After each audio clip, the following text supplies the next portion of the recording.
So this summer, I ended up having COVID. I was the third case in my county.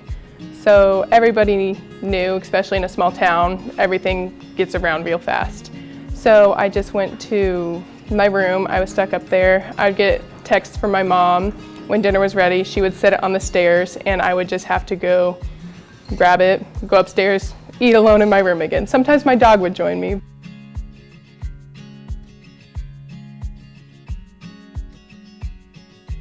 So whenever I got here, I knew that the people in quarantine needed that. And so when David brought this up, I didn't hesitate to volunteer because they needed it and I'm already on campus. So there's no reason why I shouldn't help. We would just come here a few minutes before the cafeteria opens so we can get through the line quickly.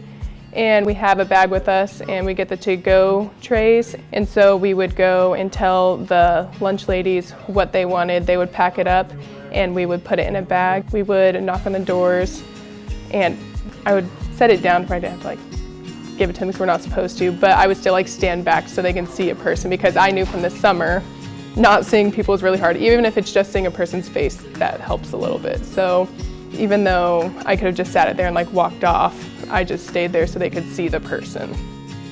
Mainly what we heard, I really appreciate it just because they couldn't go eat, and so someone had to do it. It was nice to have someone even just on their level, not like an adult, always bring it to them. It was nice to have someone they can consider more of a friendly face. Not that adults aren't, but it's just nice to be able to have that mutual conversation. It's a hard time.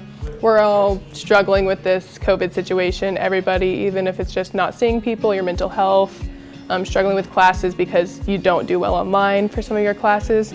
It's nice to still just be able to see them and know, even though I can't help them in that part, I can help them in this way. And even if I haven't helped them directly, people know now that I'm reliable and they can come to me if they need something else. Every time we got a message when people were quarantined so we could help them with the food and everything, we didn't have that too much, which was good to see because there weren't too many cases, which shows greatly on Butler because we've handled the situation well enough that we didn't have to close down. The college has done well to prepare for this, even though we weren't expecting it at all. It's nice to just get back and see people after you've been quarantined for sure. Teachers are working hard to get us caught up and they need us there. We need them. They've talked to us about that. They're it's not even just us who needs to have the teachers. They enjoy having us there too.